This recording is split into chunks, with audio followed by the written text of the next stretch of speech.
السلام علیکم ورحمۃ اللہ وبرکاتہ نحمدہ و نصلی علی رسولہ الکریم اما بعد۔ اللہ تعالیٰ سورہ آل عمران کی آیت نمبر 82 میں ارشاد فرماتا ہے کہ اگر یہ قرآن اللہ کے علاوہ کسی اور کی جانب سے ہوتا تو تم اس میں بہت زیادہ اختلاف کو دیکھتے۔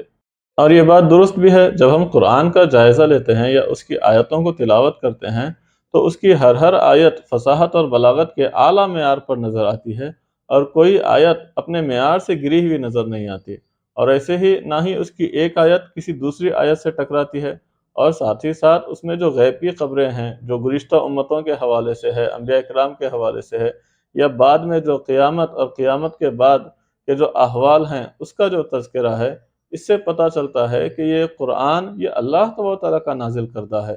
اگر یہ مخلوق کی جانب سے ہوتا، یا کفار جس طرح سے بہتان لگایا کرتے تھے، الزام لگایا کرتے تھے کہ یہ رسول اللہ صلی اللہ علیہ وسلم کا اپنا بنایا ہوا کلام ہے، تو اس کی کہیں نہ کہیں آیتیں فصاحت و بلاغت کے معیار سے گری ہوئی نظر آتی، یا اس کی بعض آیات دوسری دیگر آیتوں سے ٹکراتی ہوئی نظر آتی، آپس میں اختلاف نظر آتا۔ لیکن جب قرآن کا مطالعہ کرتے ہیں تو یہ تمام چیزیں نظر ہی نہیں آتی۔ اس سے پتہ چلتا ہے کہ یہ اعلیٰ کلام اللہ تبارک و تعالیٰ کا نازل کردہ ہے۔ اس کے بعد اللہ تبارک و تعالیٰ نے ایک بندہ مومن کسی دوسرے بندہ مومن کو جان بوجھ کر یا غلطی سے قتل کرے تو اس کا کیا حکم ہوگا، ان چیزوں کو اللہ تبارک و تعالیٰ نے بیان فرمایا۔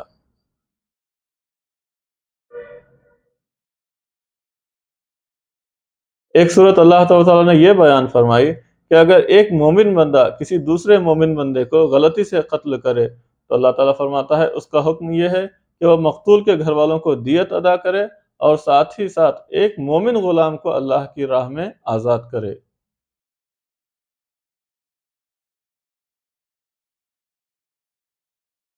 اور دوسری صورت یہ ہے کہ ایک مومن بندہ کسی دوسرے ایسے مومن بندے کو قتل کرے کہ اس کے اور اس کے درمیان دشمنی ہے، یعنی کوئی عہد، کوئی پیمان نہیں ہے۔ اللہ تعالیٰ فرماتا ہے ایسی صورت میں بھی حکم یہ ہے کہ وہ خدا کی راہ میں ایک مومن غلام کو آزاد کرے۔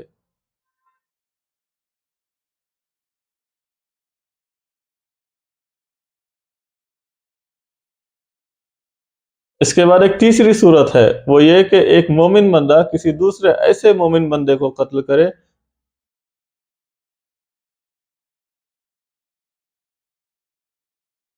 اس کے بعد ایک تیسری صورت ہے کہ ایک مومن بندہ کسی دوسرے ایسے مومن بندے کو قتل کرے کہ اس کے اور اس کے درمیان عہد و پیمان ہے، مصالحت ہے۔ تب اللہ تعالیٰ فرماتا ہے کہ تب بھی اس کا حکم یہ ہے۔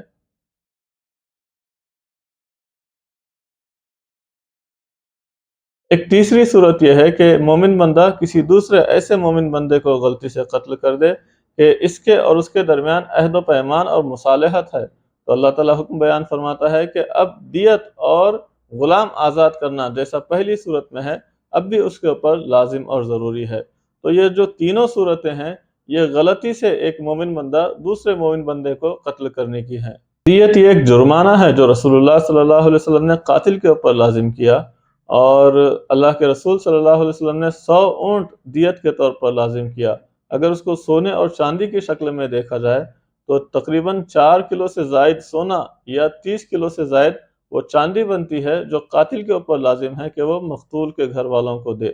ہاں، اگر مقتول کے گھر والے اس کو معاف کر دیں تو پھر اس کے اوپر کچھ دینا نہیں ہے۔ اور ایک چوتھی صورت کا حکم اللہ تعالیٰ بیان فرما رہا ہے، وہ یہ کہ ایک مومن بندہ کسی دوسرے مومن بندے کو جان بوجھ کر ناحق قتل کرے تو اللہ تعالیٰ فرماتا ہے کہ وہ جہنم میں رہے گا، اس کے اوپر اللہ کا غضب ہے، اس کے اوپر اللہ کی لعنت ہے، اور اللہ تعالیٰ نے اس کے لیے بڑا عذاب تیار کر رکھا ہے۔ یقیناً ایک مومن بندے کو ناحق قتل کرنا یہ بہت بڑا گناہ ہے، اللہ کے نزدیک یہ کبیرہ گناہ ہے، اور اللہ نے اس کے لیے بڑی سزا مقرر کر رکھی ہے۔ لیکن جب ہم ہمارے معاشرے کا جائزہ لیتے ہیں تو تھوڑی سی جگہ کے لیے یا تھوڑے سے پیسوں کے لیے ہم ایک دوسرے کا قتل کر دیتے ہیں، جبکہ اللہ کے نزدیک یہ بہت بڑا گناہ ہے۔ اس کے بعد آیت نمبر 101 میں اللہ تعالیٰ نے سفر کے دوران نماز کو قصر کرنے کا حکم بیان فرمایا، یعنی ظہر کی، عصر کی اور عشاء کی جو 4 فرض رکعات ہیں وہ اب سفر میں 4 کے بجائے 2 پڑھے گا، اور یہ بندوں پر اللہ تعالیٰ کی جانب سے صدقہ ہے کہ اس نے سفر میں 4 رکعت کے بجائے 2 رکعت بندوں کے اوپر لازم قرار دیا۔ اور کتنی مسافت، کتنے کلومیٹر بندہ سفر کرے کہ اس صورت میں وہ قصر ادا کر سکتا ہے، علماء کرام فرماتے ہیں کہ 92 کلومیٹر 92 کلومیٹر کا سفر اگر وہ طے کر رہا ہے یا اس سے زیادہ کا سفر طے کر رہا ہے تو اس صورت میں وہ 4 کے بجائے 2 رکعت ادا کر سکتا ہے، اور یہ حکم صرف فرض نمازوں کے لیے ہے۔ بقیہ جو سنتیں اور نوافل ہیں، جتنی ان کی مقدار ہے، جتنی ان کی رکعت ہے، اتنی ہی ادا کرے گا۔ جیسے ظہر سے پہلے کی 4 رکعت سنت ہیں تو وہ 4 ہی پڑھے گا، 2 نہیں پڑھے گا۔ ہاں جو فرض ہیں وہ 4 کے بجائے 2 پڑھے گا۔ اس کے بعد آیت نمبر 103 میں اللہ تعالیٰ نے بیان فرمایا کہ نماز یہ مومنین پر ایک مقررہ وقتوں میں فرض کی گئی ہے، لہٰذا ہر نماز کا ایک خاص وقت ہے، فجر کا ایک خاص وقت ہے، ظہر کا ایک خاص وقت ہے۔ ان اوقات میں اللہ تعالیٰ نے بندوں کے اوپر نماز کو فرض کیا ہے۔ اس کے بعد آیت نمبر 104 سے لے کر آیت نمبر 113 تک اللہ تعالیٰ نے بنو ظفر کے ایک واقعے کا ذکر بیان فرمایا۔ اس قبیلے کے ایک شخص نے حضرت قتادہ کی ایک زرہ کو چوری کر لیا۔ جب لوگوں نے چور کو معلوم کرنا چاہا تو اس شخص نے اس زرہ کو ایک یہودی کے گھر میں پھینک دیا۔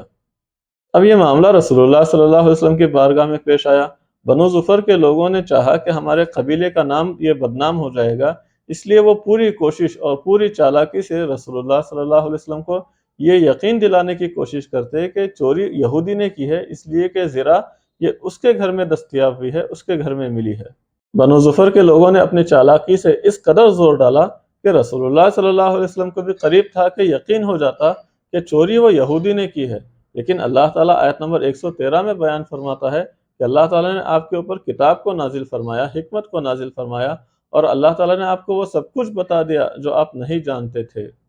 تو اللہ تعالیٰ نے آپ کو واقعے کی حقیقت سے باخبر کر دیا، بلکہ یہ آیت عمومی ہے کہ اللہ تعالیٰ نے رسول اللہ صلی اللہ علیہ وسلم کو ہر وہ چیز سکھا دی، ہر وہ چیز بتلا دی جس کو رسول اللہ صلی اللہ علیہ وسلم نہیں جانتے تھے۔ اس کے بعد آیت نمبر 123 اور 124 میں اللہ تعالیٰ نے کفار و مشرکین اور اہل کتاب کی جھوٹی امیدوں کا تذکرہ کیا کہ کفار یہ بتوں سے جھوٹی امیدیں لگائے ہوئے ہیں، اہل کتاب یہ جھوٹی امیدوں پر جی رہے ہیں کہ وہ اللہ کے محبوب ہیں، وہ اللہ کے پسندیدہ بندے ہیں، اور کل قیامت کے دن اللہ تعالیٰ انہیں مختصر وقت کے لیے کچھ دنوں کے لیے جہنم میں ڈالے گا۔ اللہ تعالیٰ فرماتا ہے ایسا نہیں ہوگا، بلکہ جو برائی کرے گا اللہ تعالیٰ اس کو اس کی سزا دے گا، اور مرد اور عورت میں جو اچھائی کرے گا، جو نیکی کرے گا، اللہ تعالیٰ اس کو بھی بدلہ دے گا، اور بدلے میں اللہ تعالیٰ اسے جنت میں داخل کرے گا۔ اس کے بعد آیت نمبر 135 میں اللہ تعالیٰ حکم بیان فرماتا ہے کہ مومنین وہ عدل و انصاف پر مضبوطی سے قائم رہیں، اور جب گواہی دیں تو اللہ کی رضا کے لیے گواہی دیں، اگرچہ یہ گواہی تمہارے اپنے خلاف جاتی ہو، یا تمہارے والدین کے خلاف جاتی ہو، یا تمہارے قریبی رشتہ دار کے خلاف جاتی ہو، تب بھی یہ اللہ کی رضا کے لیے، اللہ کی خوشنودی کے لیے عدل و انصاف پر قائم رہیں اور سچی گواہیاں پیش کریں۔ اور امیر ہو یا غریب کسی کا پاس و لحاظ نہ رکھیں، بلکہ اللہ کی ذات کو پیش نظر رکھیں۔ صحیح بخاری کی حدیث ہے کہ اللہ کے رسول صلی اللہ علیہ وسلم نے ارشاد فرمایا کہ جو تم سے پہلی امتیں ہیں وہ اسی وجہ سے ہلاک ہوئی کہ ان میں اگر کوئی امیر یا معزز شخص چوری کرتا تو اس کے اوپر حد قائم نہیں کرتے، اور اگر وہیں پر کوئی فقیر چوری کرتا تو اس کے اوپر حد قائم کرتے۔ اللہ کے رسول فرماتے ہیں کہ اللہ کی قسم اگر میری بیٹی فاطمہ بھی چوری کرے گی تب بھی میں اس کے اوپر حد کو قائم کروں گا۔ لہٰذا عدل و انصاف کے قیام میں یا گواہیوں کے دینے میں کسی کا پاس و لحاظ نہ رکھیں، نہ امیر کا، نہ غریب کا، نہ رشتہ داری کا، بلکہ اللہ کی رضا کو پیش نظر رکھیں۔ اس کے بعد آیت نمبر 138 سے لے کر آیت نمبر 147 تک اللہ تعالیٰ نے منافقین کا ذکر فرمایا، اور خصوصیت کے ساتھ اس بات کا ذکر فرمایا کہ منافقین جب یہ نماز کے لیے کھڑے ہوتے ہیں تو نہایت ہی سستی کے ساتھ کھڑے ہوتے ہیں۔ یہی وجہ ہے کہ نہ ان کی نمازوں میں خشوع ہوتا، نہ خضوع ہوتا، نہ للہیت ہوتی، نہ خلوص ہوتا، بلکہ لوگوں کے دکھاوے کے لیے نماز کو کھڑے ہو جاتے۔ اور خصوصیت کے ساتھ فجر اور عشاء کی نماز ان کے اوپر بہت زیادہ بھاری تھی، جیسا کہ رسول اللہ صلی اللہ علیہ وسلم نے بیان فرمایا کہ منافقین پر یہ فجر اور عشاء کی نماز بہت زیادہ بھاری ہے۔ اس کے بعد آیت نمبر 157 سے لے کر سورہ نساء کے اختتام تک اللہ تعالیٰ نے اہل کتاب کا ذکر فرمایا، اور کن اسباب اور وجوہات کی بنا پر اللہ تعالیٰ نے ان کے اوپر لعنت فرمائی اس کا ذکر فرمایا کہ وہ اللہ کے عہد کو توڑتے ہیں، وہ انبیاء کرام کو ناحق قتل کرتے ہیں، وہ اللہ کی آیات کا انکار کرتے ہیں، وہ حضرت مریم پر بہتان تراشی کرتے ہیں، وہ حضرت عیسیٰ علیہ السلام کے حوالے سے زبان درازیاں کرتے ہیں اور غلط عقیدہ رکھتے ہیں۔ ان تمام وجوہات کی بنا پر اللہ تعالیٰ نے اہل کتاب پر لعنت فرمائی، اور اسی کا اللہ تعالیٰ نے ان آیات میں ذکر بھی فرمایا۔ اور آیت نمبر 157 میں اللہ تعالیٰ خصوصیت کے ساتھ حضرت عیسیٰ علیہ السلام کے قتل کو ذکر فرماتا ہے کہ یہود یہ دعویٰ کرتے ہیں یا اس شبہ میں ہیں کہ انہوں نے حضرت عیسیٰ علیہ السلام کو قتل کیا، اللہ تعالیٰ فرماتا ہے کہ یقینی طور پر انہوں نے حضرت عیسیٰ علیہ السلام کو قتل نہیں کیا، بلکہ آپ کے ہم شکل کو انہوں نے قتل کیا۔ رہے حضرت عیسیٰ علیہ السلام تو اللہ تعالیٰ نے انہیں آسمان کی جانب اٹھا لیا اور قیامت کے قریب وہ پھر اللہ کی نشانی بن کر دنیا میں تشریف لائیں گے۔ آج کے درس میں اتنا ہی۔ یہاں تک سورہ نساء کی تفسیر مکمل ہوئی اور چھٹے پارے کی مختصر سی شروعات ہوئی ہے۔ انشاءاللہ کل سورہ مائدہ کے حوالے سے خلاصہ اور تفسیر آپ حضرات کی بارگاہ میں پیش کی جائے گی۔ مولا تعالیٰ میرے اس کہنے کو قبول فرمائے اور مجھے اور آپ کو عمل کی توفیق عطا فرمائے۔ السلام علیکم ورحمۃ اللہ وبرکاتہ۔